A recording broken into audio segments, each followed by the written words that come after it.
حضرت عیسیٰ علیہ السلام کے زمانے کے بعد ایک اللہ والے گزرے ہیں جن کا نام حضرت جرجیس تھا۔ حضرت جرجیس کون تھے؟ ان کے دل کا تعلق اللہ کی ذات کے ساتھ جڑا ہوا تھا۔ پورا دن روزہ رکھتے، پوری رات قیام کرتے۔ حضرت جرجیس کا ذکر قرآن مجید میں تو نہیں آیا، حضرت جرجیس کا نام قرآن مجید میں تو موجود نہیں ہے، لیکن مختلف تفاسیر میں، مختلف کتب میں، مختلف قصوں میں آپ کا ذکر ضرور ملتا ہے۔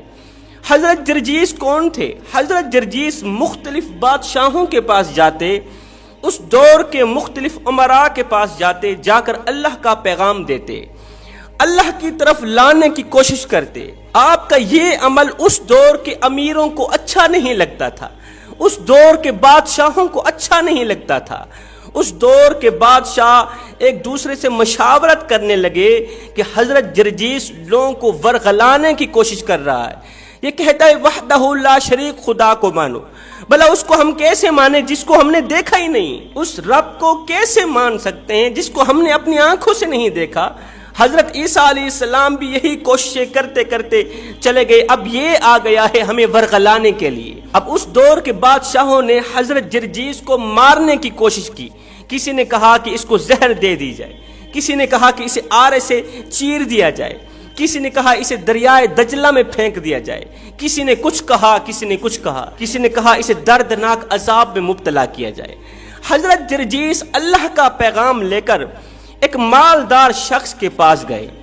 مالدار کو کہا کہ میں اللہ کا پیغام تیرے پاس لے کر آیا ہوں، اللہ کی طرف لانے کی کوشش میں آیا ہوں، اللہ کا ہو جا، اللہ کو مان، عبادت کر، نماز پڑھ، مجھے مان، میرے رب کو مان، بتوں کی پوجا کرنا چھوڑ دے، اس رب کو مان جو وحدہ لا شریک ہے۔ اس مالدار نے کہا اے جرجیس، اگر میں تجھے اور تیرے رب کو مان بھی لوں تو بدلے میں مجھے کیا ملے گا؟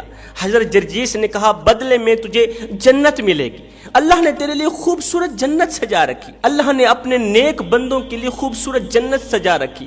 اگر تو اللہ کو مانے گا، اللہ کی عبادت کر کے جب تو مرے گا تو سیدھا جنت میں جائے گا۔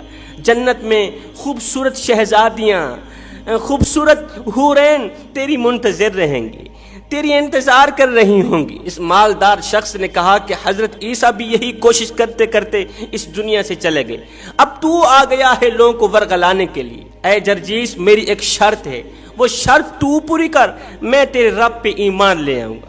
جرجیس نے کہا کون سی تیری شرط ہے؟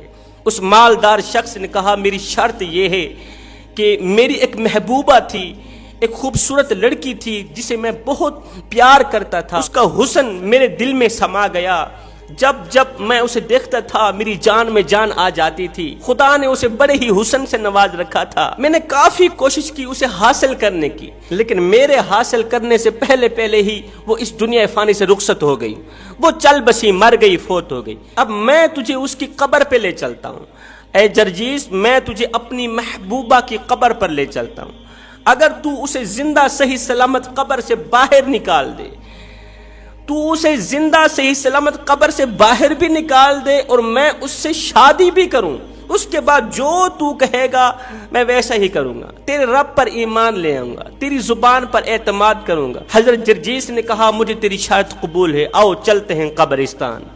اب یہ مالدار شخص حضرت جرجیس کو لے کر محبوبہ کی قبر پر گیا۔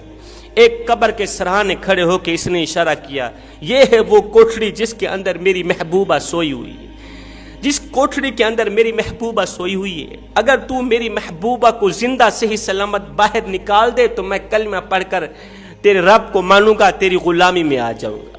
حضرت جرجیس نے 2 رکعت نماز پڑھی۔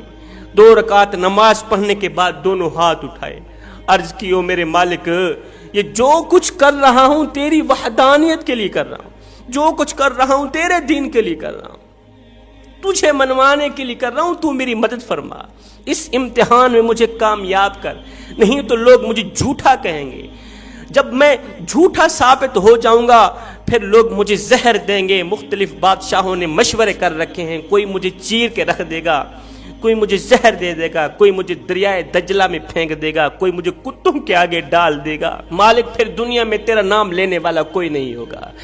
اللہ اکبر، اللہ کی رحمت جوش میں آئی، 2 رکعت نماز پڑھنے کے بعد حضرت جرجیس اس خوبصورت لڑکی کی قبر کے سرہانے پر آئے، آواز دی، اے فلاں عورت، اللہ کے حکم سے زندہ صحیح سلامت باہر نکل آ اور ہمیں اپنے حال سے آگاہ کر۔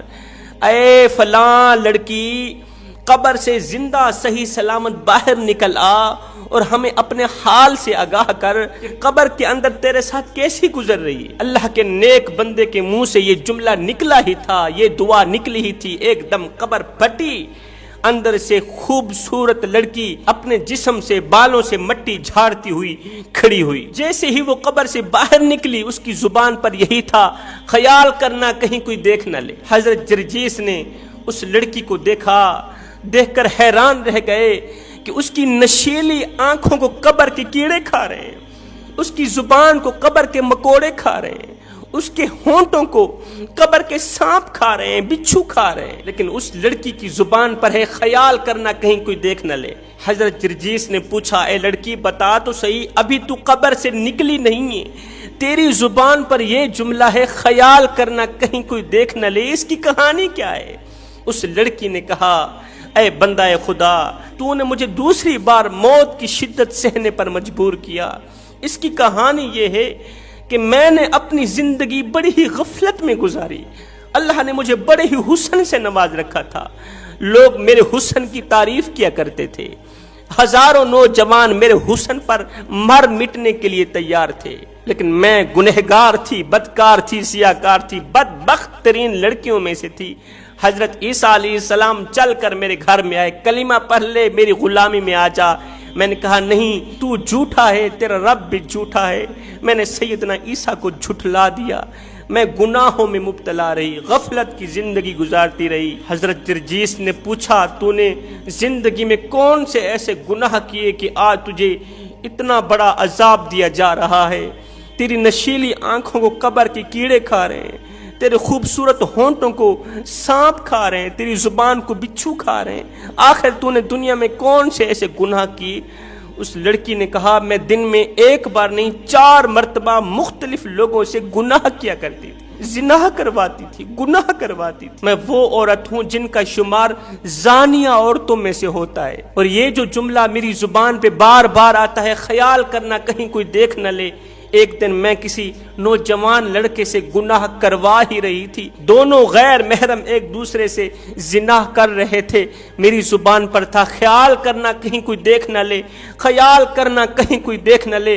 ایک دم موت کا فرشتہ آیا، اس نے میری روح نکالی، کہیں کوئی دیکھ نہ لے، لوگ کیا کہیں گے؟ ہائے، انسان ساری زندگی یہی سوچتا رہتا ہے کہ لوگ کیا کہیں گے، لوگ کیا کہیں گے۔ صاحب، لوگ آخر میں بس یہی کہتے ہیں کہ انا للہ و انا الیہ راجعون۔ میری زبان پر تھا، خیال کرنا کہیں کوئی دیکھ نہ لے، لوگ کیا کہیں گے۔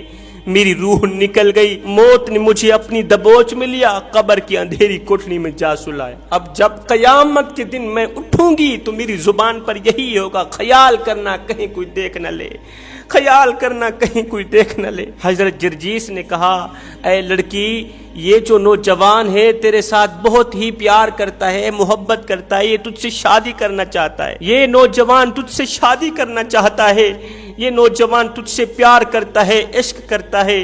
اس لڑکی نے اس نوجوان کو دیکھا، او بدقسمت انسان، تو مجھ سے محبت مت کر، اس رب سے محبت کر جو تیری محبت کا منتظر بیٹھا ہے، جو تیری محبت کے انتظار میں بیٹھا ہے، جس کی رحمت بڑھ چڑھ کے تیرا انتظار کر رہی ہے۔ میرا اللہ فرماتا ہے، او میرے بندے، ایک بار تو میری چوکھٹ پہ آ کر تو دیکھ، ایک بار اپنا دامن پھیلا کر تو دیکھ، اے بخشش کی حد نہ کر دو مجھے رب العالمین بھی نہ کہنا، بخشش کی انتہا نہ کر دو مجھے رب العالمین بھی نہ کہنا۔ او بدبخت نوجوان، تم مجھ سے محبت مت کر، عشق مت کر، اس رب کو مان جس نے تجھے پیدا کیا، جو تیرا خیال رکھنے والا ہے، اس رب کو مان، اس رب کا کلمہ پڑھ لے جو تجھ سے 1 ماہ سے نہیں 70 ماہوں سے بھی بڑھ کے محبت کرنے والا ہے۔ اور سن، زندگی غفلت میں مت گزارنا، زندگی گزارنا اللہ اللہ کرتے گزارنا، زندگی گزارنا نبی نبی کرتے گزارنا، اٹھنا تو نبی نبی کرتے ہوئے، بیٹھنا تو نبی نبی کرتے ہوئے، چلنا تو نبی نبی کرتے ہوئے، پھرنا تو نبی نبی کرتے ہوئے، ساری زندگی نبی نبی، خدا خدا، اللہ اللہ کرنے میں گزار دے، یہاں تک کہ جب موت کا فرشتہ آئے تو اس وقت بھی لا الہ الا اللہ کے ترانے تیری زبان پہ جاری ہوں، تاکہ تو جب قبر میں جائے تو قبر کی مٹی یہ پکار اٹھے کیا کہ قبر میں جو مشکل کشا آ گیا، مجھے موت میں بھی مزہ آ گیا۔ ارے سرانے پہ بیٹھے جو دیکھا نبی کو، نکیرین کو بھی حیا آ گیا۔ میرے بھائیو، یہ زندگی کے لمحے تمہارے اور میرے لیے غنیمت ہیں، انہی لمحوں میں کچھ کر لو، انہی لمحوں میں کچھ اکٹھا کر لو، انہی لمحوں میں خدا کی یاد اور محبت کے دیے اپنے دل میں جلا لو، دل میں جلا لو۔ معلوم نہیں پھر فرصت ملے نہ ملے، معلوم نہیں پھر وقت ملے نہ ملے، معلوم نہیں پھر یہ زندگی کے لمحے ملے نہ ملے۔ آمین ثم آمین، وما علینا الا البلاغ المبین۔